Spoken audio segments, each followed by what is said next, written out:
Well, hello there. This is Jay Conner, the Private Money Authority. Welcome to another episode of Real Estate Investing with Jay Conner. You may be watching right now on the live stream on our YouTube channels or on our Facebook live stream, or you may be listening in on iTunes, Google Play, or one of our other channels. And wherever you are tuning in from, I'm excited you are here for this episode because today's episode is titled, Do Not Do This Deal.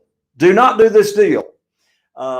Subtitle 112 Charles Street. The reason I want to bring you this episode is because this episode and story actually reminds me of the very popular Kenny Rogers song, which is titled Know When to Hold 'Em and Know When to Fold 'Em. And I'll tell you my experience in real estate investing, if you don't know when to fold your cards and walk away from a play or walk away from a deal, that can be so much more expensive than the actual profit that you could be making on a deal. I mean, some of the most important lessons that I've learned since investing in single family houses since 2003 and rehabbing over 400 houses is that you need to know when to walk away. Do not fall in love with a deal just because, I might be having a deal. In fact, this story I'm going to share with you on 112 Charles Street, when you first look at the numbers in this deal, it looks like there's a spread of a potential $100,000 in this deal.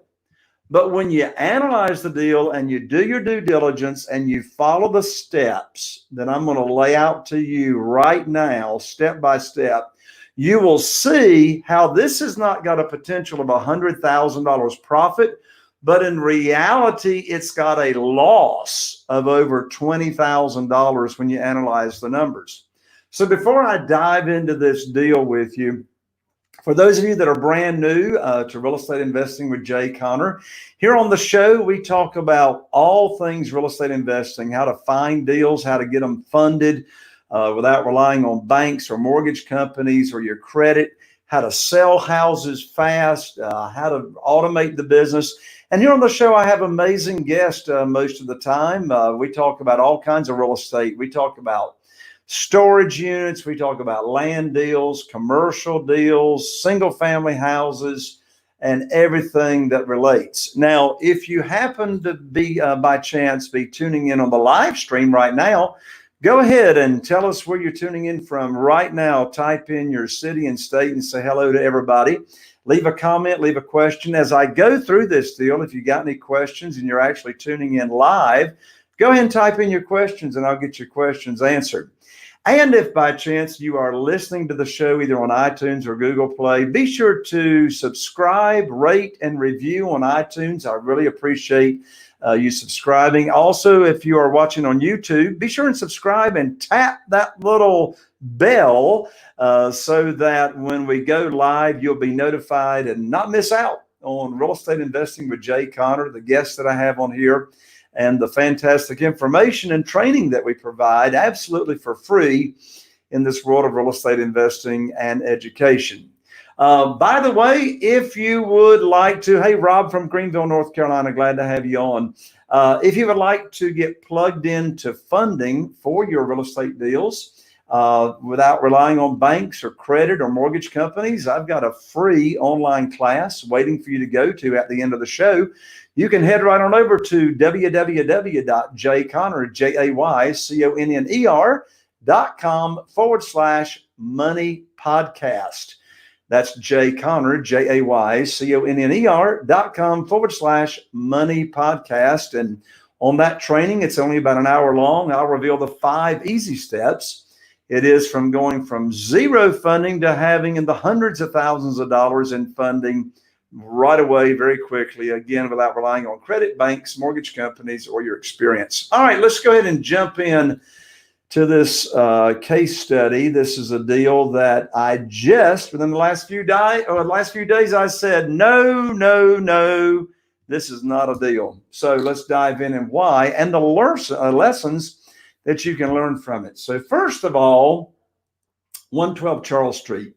By the way, for all of you thinker brains that like spreadsheets, yes, I actually have a spreadsheet to share with you today on this deal, the numbers and etc. I know that's going to make you super happy. So this deal, how did I find this deal? Where did this lead come in from? Okay, this lead, 112 Charles Street, came in from a Facebook ad, Facebook ads. And yes, today, Facebook ads are one of my most consistent lead sources that I have on off-market properties. Now, what I mean by off-market properties, these deals that are coming in that I'm getting the most profit on are not in the multiple listing service. In today's market, too much competition. The bank-owned properties, they're wanting to list these properties at too high of a price. And it's simple. I understand it. Supply and demand. I mean, right here in Eastern North Carolina, in my hometown, Newport, zip code 28570. It's got about 25,000 people in that zip code. There are less than 10 houses on the market priced under $200,000. And I'm talking a 1,300 square foot single family house. And our months of inventory on the market is only 2.4 months. What that means is, if nobody puts their house on the market in the next 2.4 months, we're going to be sold out, have no inventory. As of last week in that zip code, there were only 152 houses on the market, and over 90 of them are under contract to cash out. I've got 3 houses right now under contract to cash out. One of them I just put on the market this past weekend, and this morning it is under contract at full price offers. So the reason I share that with you is that's why we cannot rely on homes or houses or properties in the multiple listing service to find our deals. We've got to have marketing in place for off-market houses. What's an off-market house? That is simply a property that a owner or a seller does not have it listed in the multiple listing service. And quite frankly, they may not even know that they are actively seeking to sell the property. They don't have it listed in the multiple listing service. So here, 112 Charles Street, Facebook ad, my ads come up right in their news feed, in people's Facebook news feed. And there it is, a picture of me holding a yellow bandit sign that says, I buy houses fast for cash. People respond to that ad. They fill out their information. And what happens in step number 2 of this scenario? Well, they fill out the information, and their information, their contact information, and information about the property is then automatically sent to my team. Well, who's on my team? Well, my important person that gets the initial information from all of my sellers, her name is Kim, and she is my acquisitionist. Well, what in the world's an acquisitionist? Well, my acquisitionist, Kim, does what I used to do, and that is reach out to all of my motivated sellers that are responding to my marketing, gets the completed property information filled out, all the information about the property. So that's what Kim did. Information from this owner of this property came in, her contact information, the seller, the information about the property, and now Kim gets them on the phone and gets all the information. That's step number 2, getting the property information sheet filled out completely. Mortgage information, is it free and clear? What's the condition of the property? What's the asking price, and etc. Step number 3 in this deal. So Kim gets the information filled out, and all that information is now sent to me by the software that we use to communicate with each other. She's not emailing me a property information sheet. We use a CRM, a customer management software system that gives me all the information on the properties from sellers. So now here's the step. It comes to me, and now I quickly analyze the deal. All right. How do I analyze the deal? Well, I look at, first of all, where's the property located? I'm familiar with the areas around here. I've been investing since 2003 here in the local area. So I look at what area it's located. I look at what the asking price is. Now, I do not know at this point in time in this step as to what the actual after repaired value is, but I got a pretty good idea because I'm familiar with the area. I know this particular property has got approximately 1,600 heated square feet. I know it's going to be worth, in the area it's located, somewhere around $200,000 or so if it's in excellent condition. Well, I take a look at what is owed on the mortgage. In this particular scenario, 112 Charles Street, the seller owes $105,000. Her asking price is $115,000, which is $10,000 more than the payoff, the mortgage information. Now, in this case, it's a motivated seller, and the seller is willing to give us the mortgage information. Now, don't miss this. Whenever there is a mortgage and there's money that's owed on the property, my immediate thought is, can I buy this property subject to the existing mortgage? There's a mortgage. Is there a possibility that the seller will be willing to sell me this property with them keeping the mortgage in their name, me agreeing to make their mortgage payments, and they transfer title or ownership over to my company? That's the first thing I think. Now, bear in mind, this property having a mortgage, I do not have my acquisitionist even talk about the possibility of buying subject to over the phone. The seller is not going to even know what we're talking about over the phone.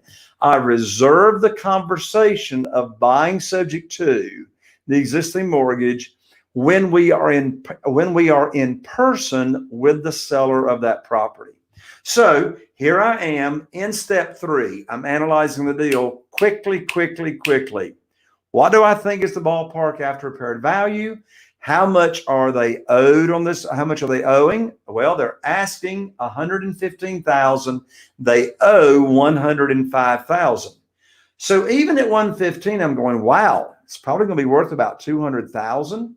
They're asking $115,000. Wow, there's like a huge spread here, or potential spread, even though at this point I do not know what the exact repairs are on the property.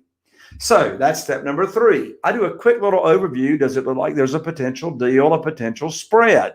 Step number 4 in this process is I now want to get my real estate agent's opinion of the after repaired value. How in the world do I do that? All right, bear in mind, we're not going to the property yet.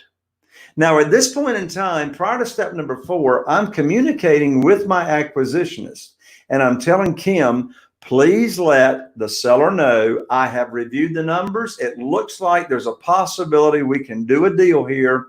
We are, in the meantime, going to do a little bit of research on values in the area, and we'll be back shortly to probably schedule an appointment for the team, my team, to go look at the property. So here we are in step number 4. We are now asking my real estate agent for his opinion of ARV, which stands for after repaired value. So what's the definition of after repaired value? In my world, the definition of after repaired value is the home is going to be in absolutely drop dead, gorgeous, ready for Southern Living magazine pictures. I'm talking granite countertops, stainless steel appliances, all new interior paint, new exterior paint if it's paint on the exterior, painting the garage floor with brand new concrete paint, new floor coverings with luxury vinyl plank, new cabinets. Everything is looking and smelling brand new. So you see, my real estate agent knows, because I've been dealing with the same realtor to do my after repaired values since 2004. My realtor knows what kind of condition my home will be in if I buy it and then I get ready to sell it. So there we are, step 4. My acquisitionist asks my realtor for a CMA to get the after repaired value. What in the world is a CMA? A CMA stands for comparative market analysis. So what's my realtor going to do? My realtor is now going to do a CMA, is going to research. You see, I don't do my own CMAs, my lands. Let the people do what they do best and you stay out of the way. I would rather have a root canal than do a CMA and all that detailed stuff. But my realtor loves doing that stuff, has analyzed, and studied hundreds and hundreds of appraisals. He knows what to adjust for, garage, only 2 baths, 1.5 baths, all that jazz. So within 24 hours, my realtor is now going to email me and my acquisitionist the CMA, the comparable market analysis, which is going to assume that this home is going to be in absolute gorgeous condition in the after repaired value condition. So here comes the CMA. I look at it. Guess what? The CMA now says from my realtor that this home at 112 Charles Street has got an after repaired value of, drum roll, $205,000. So I was estimating that the R was going to be somewhere around 200. Now I've got it confirmed, at least based off of close houses in proximity to the subject property. Without my realtor seeing the home yet, it's at $205,000. So let's look at the numbers so far. What we know about this property so far at 112 Charles Street is after repaired value based on comps should be $205,000. We now know also that the seller has told us that they owe $105,000. We also know their monthly mortgage payment is $800 a month. We know the seller's mortgage payment is $800 a month. I already know if repairs are not off the chart, I can get a positive cash flow by charging $1,200 a month to a rent-to-own buyer in this area. I already know I can have a $400 positive cash flow on this property once I get a rent-to-own buyer in it. So we know the after repaired value is $205,000. Prior to my realtor actually going and looking at the property, make sure we don't have any ugly neighbors or ugly properties next door that would reduce the value. We know the asking price is $115,000. We know the seller owes $105,000. We know the monthly mortgage payment, including insurance and taxes, is $800. We know we can rent it out on rent to own for $1,200. That's what we know so far. Sounds like it's worth going to take a look at it, right? Now, what's the next step? Next step is step number 5. Let's go look at the property. It's now time for the team to go look at the property. Why do we want to look at the property? The objective, the reason we're going to go look is for two sole purposes, 2 reasons. Number 1, estimate repairs. I have no idea yet, really. I have no idea yet as to whether this is a deal. I know it's a potential deal. Look at that spread we're looking at, right? My land's big potential spread, but I have no idea really if this is a deal because I have no idea what the repairs are. So how are we going to do that? Well, I happen to be in town since we're not traveling very much these days. And so I'm going to go with the team. Who's the team? All right. My team are the following to determine repairs. I'm going to have my contractor go. I'm going to go, and my realtor is going to go. All right. So my acquisitionist schedules this appointment for the team to go now actually look at this property. Bear in mind, we haven't gone to this property. We haven't drove by this property. We're letting the data make the decision as to whether we're even going and looking at this property. Okay. So here we go. Step number 5, we're going to look. So we get to the property. And now we are estimating repairs. The owner of the property, the seller is there, and we look around. Well, come to find out, this property, this house has still got damage to it from Hurricane Florence, which goes back almost 2 years ago. Now, not bad. I mean, it's already had a new roof put on it. It's got a new HVAC, but there's still, I mean, there's been no cosmetic work on the inside. We still got leak stains on the ceiling. I wish I had pictures to show you. There's still a hole in the ceiling of the living room, right? So let me just go ahead and cut to the chase. I go through the, I have my crew leader, right? You'll have a contractor. I have my crew leader go. So we estimate repairs. Now, here's the deal, folks. Here's the deal. This house has only got 1.5 baths. Big problem. Big problem. Thank you, OG, for the feedback there. Great info. Well, hey, OG, hang in there because we're not to the conclusion yet. Everybody hang on. Here we go. This property's only got 1.5 baths. It's split level, and the owner of this property, when they had kids living in the house, they've already converted the garage into heated and cooled living space. They have converted the garage into 2 more bedrooms. So now, as this house currently is, it's got not 3 bedrooms, it's got 5 bedrooms and 1.5 baths. Does that sound like a scenario for a disaster in today's market? In our market, it's like nobody wants 1.5 baths. So me and the team, we've got to figure out a way to convert this house to at least 2 full baths. Here's the deal. In this house, the principal bedroom is upstairs, and the bathroom for the principal bedroom, the private bath, is only a half bath.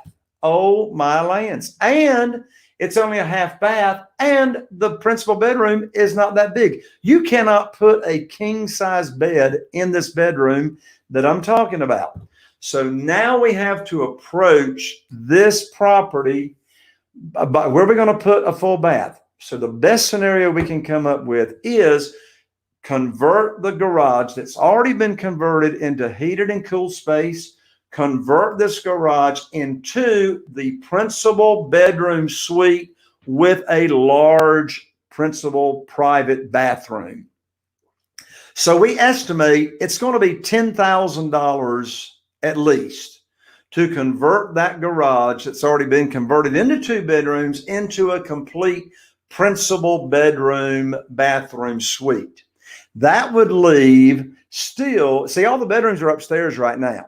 All right. That would still leave 3 bedrooms upstairs with a full bath servicing 2 of the bedrooms, and then 1 of the bedrooms having the half bath. Then there would be a full principal bedroom bathroom suite downstairs. All right. So here's the math. So my crew leader and I, right there on the spot, we estimate $46,000. $46,000. And that's before Murphy shows up. You do know who Murphy is, right? You know who Murphy is. Murphy is a character that shows up in every rehab you do. Sometimes his relatives show up.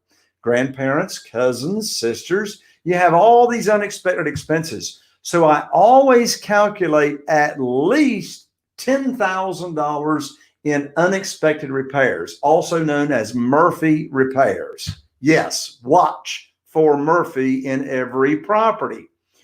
So I'm already at $46,000, not including the unexpected. So let's run the math.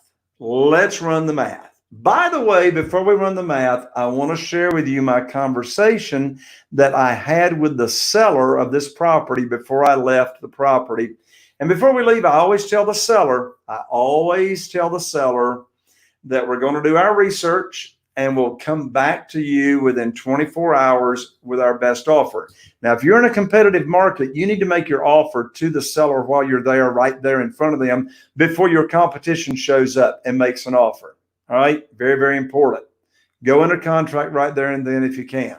In my market, there ain't no competition, but in most markets, there is. So listen to this conversation that I had with the seller. I said to the seller, and see, the seller knows nothing about subject to up until this moment. So I'm getting ready to leave the property. I said, we're going to do some more, research. But I said to the seller, I said, in most situations, my sellers that have a mortgage, what we do is we have a traditional closing at the real estate attorney's office, and I will agree to make all of your mortgage payments for you. We're going to transfer title and ownership into my company name, and I will make all your payments for you until I rehab the property and I cash it out. So all of these problems, taxes and insurance and mortgage payments, are now my problem. And so the seller looks at me and says, well, I hadn't thought about that. I wanted to be completely done with this property. I thought you'd be paying for it cash. And I said, well, I am going to put quite a bit of cash into it for rehab, but I'll make your payments. So at the end of that conversation, she wanted to call my real estate attorney and find out about subject to the existing mortgage, which I was glad for her to do. She did, and she let me know, yes, I am willing to sell this house to you subject to the existing mortgage. So why in the world was she willing? She needed debt relief. She needs debt relief. She's making this payment. She's already moved out to another house, and this monthly mortgage is drowning her. She is current on her payments, but she needs debt relief big time. She agrees to sell to me on subject to the existing mortgage. So back to where we are. We're now leaving the property, and I now know the repairs. Well, let's run the math. This is now step 6 is constructing the offer to buy it subject to. Now let's run the math. Step number 7 is running the math. And what is it that always makes the decision on whether you buy a property or not? And that is the math. What's the math? When you are putting any kind of money in the property, and by the way, I'm not putting $46,000 of my own money in this property. I'm going to use private money to fund the rehab of this house. So I will buy it, if the math makes sense, I will buy it subject to the existing mortgage, and I'll use private money in a second position for the rehab. Now, by the way, remember, she's asking $115,000. So let's run the math. The math is the Mayo formula. What does Mayo stand for? This is the formula you're going to use to decide whether you're going to make an offer and buy the property or not. Here's the Mayo formula, which stands for maximum allowable offer. Mayo formula starts with ARV, the after repaired value. The after repaired value, my realtor now confirms while being at the house that we visited, is $205,000. So now we take ARV, $205,000, and using the Mayo formula, we're going to multiply $205,000 times 70%. $205,000 times 70%. That's your profit that you are calculating into this formula. So $205,000 times 70% equals $143,500. 205,000 times 70% equals $143,500. Now we're going to subtract repairs, $46,000. Well, let's do that. That's going to give us the maximum allowable offer right there, but we never make Mayo. We never offer Mayo. We're going to give ourselves a $10,000 buffer. So let's run the Mayo formula. $205,000 times 0.70 equals $143,500, as I just said. Now we're going to subtract repairs of $46,000. There's Mayo right there. Maximum allowable offer is $97,500. Oh my lands. The maximum allowable offer is way below what the seller owes of $105,000, right? I mean, they owe 105. They're asking 115. Mayo maximum allowable offer is 97.5, but look, that's not the maximum offer we can make. Remember, we've got to subtract an additional $10,000 for Murphy, the unexpected. So actually, The offer I can only make on this house is $87,500. That's $205,000 times 70% equals $143,500. Less repairs of $46,000 equals $97,500. Less $10,000 for Murphy, the unexpected, maximum $87,500. And my lands, she owes $115,000. Well, the lessons are not over yet. Hang on with me one more second and we'll be done with this show. So I said, let me get 2 more estimates. So I know my crew leader, we can do it with the crew for $46,000 and an account for an additional $10,000. So what do? I get a bid from a contractor that I know and trust. Look what my contractor's bid was at his cost. $64,000 there at the bottom, $64,680. But look, with his profit, his charge to me is $76,000 plus dollars. My lands, that's $30,000 more than the crew. I had another contractor bid, and look, for all you thinker brains, yeah, there's all the line item budgets. There's all the line item budgets, right?